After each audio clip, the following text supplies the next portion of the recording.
partir deste momento, você acompanha o que foi destaque na semana que passou aqui no Jornal Breve. O gasto mensal do governo Bolsonaro com cartão corporativo é 51% maior que gestão anterior.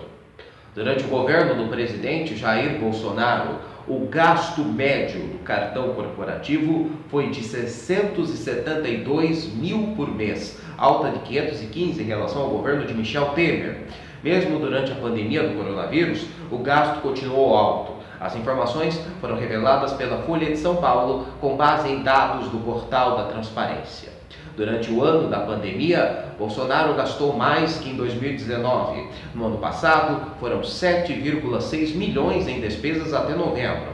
Em 2020, no mesmo período, foram gastos 7,86 milhões. O presidente justificou o alto gasto em fevereiro, quando desembolsou 1,9 milhão para levar os brasileiros que estavam em Wuhan de volta para o Brasil. A operação custou 739 mil reais. Os valores divulgados no Portal da Transparência foram corrigidos segundo a inflação do período. Segundo a Folha de São Paulo, as regras para uso do cartão não foram mudadas desde 2008 no governo Lula. Por isso, as regras para Dilma Temer e Bolsonaro foram as mesmas. Os presidentes não podem sacar dinheiro do cartão corporativo. A mudança foi feita por gastos abusivos durante o governo Lula. A Folha, o Planalto explicou que a maior parte dos gastos foi com viagens pelo país ou internacionais, além da manutenção do Palácio da Alvorada. Menino de 7 anos resgata a irmã bebê de casa em chamas nos Estados Unidos. Um menino de apenas 7 anos ajudou a salvar a irmã de 22 meses em meio a um incêndio na casa onde moravam no estado americano de Tennessee, nos Estados Unidos. De acordo com a mãe, Nicole Davidson, seu filho Eli garantiu que a irmã bebê saísse com segurança da casa em chamas. As informações são da emissora local WVLT. Nicole disse que acordou no meio da noite, e percebeu que havia fumaça e chamas na casa. Ela e seu marido Chris são ex-bombeiros e entraram em ação, tirando 2 de seus filhos da situação de perigo. Nicole conta que o fogo na sala de estar a impediu de chegar ao quarto onde sua filha de 22 meses ainda estava dormindo. Assim que os pais e os 2 meninos saíram em segurança, Chris ergueu Eli para que ele pudesse entrar no quarto da bebê por uma janela. Mesmo dizendo que estava com medo, ele pegou a irmãzinha de seu berço, entregando-a ao pai. Ninguém ficou ferido no incêndio. Os bombeiros atenderam o chamado, mas a casa teve perda total. A família agora está hospedada por um parente que mora nas proximidades. Investigadores não determinaram a causa oficial, mas a suspeita de que tenha ocorrido um incêndio elétrico. PT garante apoio à Baleia Rossi, mas alas da sigla pedem candidatura própria. A bancada do PT na Câmara dos Deputados se reuniu nesta terça-feira para discutir o posicionamento da sigla sobre a eleição para a presidência da Casa, que ocorrerá em 1º de fevereiro. O líder do partido na Câmara, Enio Verri, garantiu que o PT segue apoiando Baleia Rossi, mas disse que deputados petistas seguem defendendo que o partido lance uma candidatura própria. Baleia é o candidato do atual presidente da Casa, Rodrigo Maia, e teve sua candidatura anunciada na quarta-feira, dia 23.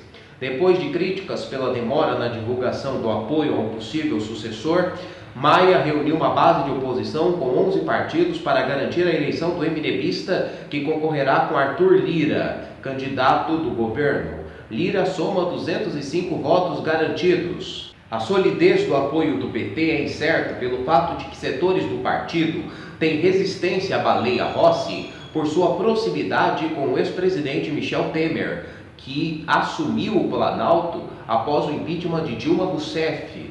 O candidato de Maia deve contar com o voto de 268 deputados, o que garante a sua eleição com 11 votos excedentes. A votação é secreta. Líderes dos partidos de oposição, PT, PSB, PDT e PCdoB, reuniram-se com Baleia na segunda-feira e pediram ao candidato comprometimento com a independência do Legislativo. A presidente do PT, Gleisi Hoffmann, disse que a adesão do bloco de oposição não significa adesão à candidatura. O WhatsApp abandona iPhones e Androids antigos. Saiba quais. A partir de 1º de janeiro, o WhatsApp finalizará o suporte a diversos aparelhos, o que, consequentemente, impedirá seus proprietários de utilizarem o aplicativo de mensagens instantâneas sem trocar de celular. A ação afetará aqueles que contam com dispositivos antigos. Se este for o caso, é bom olhar a lista que nós vamos divulgar. Apesar de ser algo comum, é a primeira vez que os iPhones foram contemplados por uma rodada de desligamentos. Além disso, a companhia ressalta a necessidade de se manter sistemas operacionais atualizados, uma vez que alguns dos selecionados deverão rodar ambientes mínimos para a continuidade dos serviços. Já no caso de usuários de smartphones com KaiOS, baseado em Linux, inclusive donos do Geofone 2, a exigência é que os aparelhos contem com a versão 2.5.1 ou mais recente, seu objetivo é manter o app em 2021. Por fim, havendo jailbreak em seu companheiro da empresa da maçã, é possível que tudo continue funcionando perfeitamente. Entretanto, a prática não recomendada pelo WhatsApp, uma vez que tais modificações podem afetar a funcionalidade dos dispositivos. Sendo assim, problemas eventuais devem ser corrigidos pelo próprio usuário sem ajuda alguma da companhia. Veja a lista.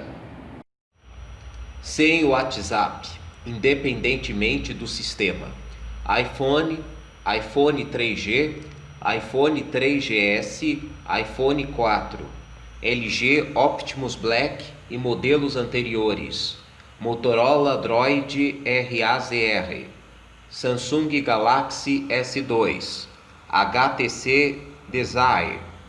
Exigência mínima: iOS 9 ou Android 4.0.3, iPhone 4S, iPhone 5, iPhone 5S, iPhone 6, iPhone 6S, LG Lucid, Motorola Droid 4, Sony Xperia Pro, HTC Sensation, HTC Thunderbolt 4G, Samsung Galaxy Note, Samsung Galaxy S3 e variantes. SUS disponibiliza novo tratamento para hanseníase. O Sistema Único de Saúde passará a disponibilizar um novo tratamento para hanseníase, o antibiótico claritromicina. O medicamento já é utilizado para outras doenças como infecções respiratórias e de pele. O novo tratamento pode contribuir para pacientes cuja doença é resistente aos medicamentos já ofertados pelo SUS, como a rifampicina. O antibiótico é recomendado pela OMS para resposta a pacientes com hanseníase. Portadores de hanseníase com resistência a medicamentos são tratados no SUS com um método denominado poliquimioterapia. Nele são aplicados os medicamentos rifampicina, dapsona e clofazimina. Esse tratamento, entretanto, poderia não ser totalmente eficaz diante da possibilidade de resistência à rifampicina. Daí a importância do tratamento com claritromicina como uma alternativa para estes casos e de resistência a outros medicamentos. A hanseníase afeta a pele e os nervos. Ela gera perda de sensibilidade do portador, inclusive reduzindo a percepção do calor nas partes afetadas. Além disso, a enfermidade provoca manchas no corpo e perda de força muscular. As informações são da Agência Brasil. Papa Francisco diz que o mundo precisa de vacina para o coração em 2021. O Papa Francisco disse hoje que 2021 será um bom ano se as pessoas cuidarem uma das outras e salientou que além de uma vacina contra o Covid, o mundo precisa de uma vacina para o coração. Este ano, enquanto esperamos pela recuperação e novos tratamentos, não negligenciamos os cuidados, porque além da vacina para o corpo, precisamos da vacina para o coração, que é o cuidado. Será um bom ano se cuidarmos dos outros, disse. As palavras do Papa foram lidas numa homilia pelo secretário de Estado do Vaticano, cardeal Pietro Parolin, durante a missa de Ano Novo dedicada à solenidade de Maria Santíssima Mãe de Deus, que foi celebrada hoje no Vaticano. O Papa estava impedido de presidir essa missa e também a de ontem, dia 31 de dezembro, por causa de uma dor ciática, segundo o porta-voz da Santa Sé, Matteo Bruni. No entanto, voltou a aparecer em público nesta sexta-feira. Ele não mostrou nenhum sinal de desconforto, nem mencionou seu problema de saúde ao fazer um discurso e uma oração ao meio-dia, 8 horas da manhã em Brasília, em um púlpito da biblioteca do Palácio Apostólico, ao lado de uma árvore de Natal e de imagens representando Maria, José e o menino Jesus. A bênção do meio-dia normalmente é dada de uma janela com vista para a Praça São Pedro, mas foi movida para o ambiente interno com o objetivo de evitar que qualquer multidão se reunisse e limitar a disseminação do coronavírus. Na homilia lida antes pelo cardeal Parolin, para poucos participantes e meios de comunicação social que puderam estar na Basílica de São Pedro, no Vaticano, o Papa havia enfatizado 3 palavras: bênção, nascimento e encontro, e salientando o papel da Virgem Maria, neste dia em que a Igreja Católica também celebra o 54º Dia Mundial da Paz, este ano sob o lema: a cultura do cuidado como caminho para a paz.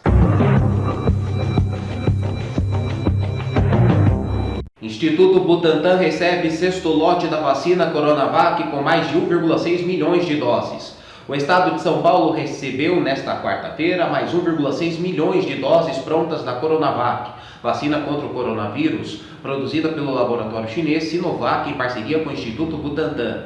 Esta é a 6ª e última remessa do ano vinda da China. A carga veio em um voo comercial e chegou ao aeroporto de Cumbica, em Guarulhos, na Grande São Paulo. O voo, que durou 12 horas, chegou 20 minutos antes do previsto no terminal aéreo internacional, por volta das 5h30 da manhã. O avião saiu da China e fez uma escala em Zurique, na Suíça. Inicialmente, o Instituto Butantan informou que o lote trazia 1,5 milhões de doses, mas posteriormente atualizou o número para 1,6 milhões de doses da vacina. Com a chegada do novo lote, o Butantan já recebeu 10,8 milhões de doses da Sinovac. A vacina ainda não tem autorização da Anvisa para uso e está na 3ª fase de testes. O governador João Dória, PSDB, acompanhou a chegada do 6º lote da vacina chinesa em parceria com o Butantan e reafirmou que a vacinação no estado começa no dia 25 de janeiro. Na segunda-feira, chegou o 5º lote da vacina com 500 mil doses prontas. O primeiro lote, com 120 mil doses, chegou ao Brasil no dia 19 de novembro. O segundo carregamento, com 600 litros a granel do insumo, correspondente a 1 milhão de doses, desembarcou em 3 de dezembro. Já a terceira remessa, com 2 milhões de doses, foi recebida em 18 de dezembro. Na véspera de Natal, São Paulo recebeu a maior carga de 5,5 milhões de doses, composta por 2,1 milhões na forma pronta para aplicação e mais 2,1 mil litros de insumos, correspondente a 3,4 milhões de doses que serão envasadas na fábrica do Butantan. A carga com o maior lote de imunizantes foi recebida no Aeroporto Internacional de Viracopos, em Campinas, no interior do estado. A Coronavac usa vírus inativados. Esta técnica utiliza vírus que foram expostos em laboratório a calor e produtos químicos para não serem capazes de se reproduzir.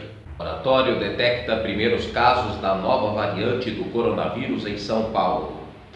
O Laboratório de Diagnóstico DASA informou nesta quinta-feira que encontrou 2 casos da nova variante do coronavírus em São Paulo. Segundo a empresa, essa é a mesma cepa que surgiu no Reino Unido. A descoberta foi comunicada ao Instituto Adolfo Lutz e à Vigilância Sanitária. A empresa afirmou que foram analisadas 400 amostras de saliva coletadas por testes de RT-PCR. Esse tipo de teste, considerado padrão ouro de diagnóstico, detecta o código genético, RNA nesse caso, do vírus das amostras. A confirmação da cepa foi feita por meio de sequenciamento genético em parceria com o Instituto de Medicina Tropical da Faculdade de Medicina da Universidade de São Paulo. A variante, chamada de B117, já foi registrada em pelo menos outros 17 países. Ela tem mutações que afetam a maneira como o vírus se fixa nas células humanas e é 56% mais contagiosa. Não há evidências de que a variante provoque casos mais graves ou com maior índice de mortes, nem mesmo que seja resistente a vacinas. No Reino Unido, ela já representa mais de 50% dos novos casos diagnosticados. De acordo com a OMS, o estudo do laboratório brasileiro que identificou essa versão do coronavírus foi iniciado em meados de dezembro, quando o Reino Unido publicou as primeiras informações científicas sobre a variante. O laboratório disse que está trabalhando com o Instituto de Medicina Tropical da USP para gerar material que permita testar a eficiência de alguns tipos de testes do coronavírus. Isso não se aplica aos testes de PCR, que são capazes de detectar o vírus mesmo na nova variante. A preocupação é que alguns atuais possam apresentar falsos negativos, quando uma pessoa está doente, mas o exame não aponta a presença do vírus. O governo de São Paulo publica decreto que prorroga a quarentena no estado até 7 de fevereiro. O governo de São Paulo prorrogou a quarentena no estado até o dia 7 de fevereiro. A medida foi publicada no Diário Oficial desta quinta-feira sob a justificativa de necessidade de conter a disseminação de Covid-19 e garantir o adequado funcionamento dos serviços de saúde. O decreto apenas renova uma determinação feita pela gestão estadual no início da pandemia de coronavírus e que vem sendo prorrogada pelo governador João Dória, mesmo com as flexibilizações econômicas estabelecidas pelo Plano São Paulo. É a 15ª vez que a quarentena é prorrogada no estado.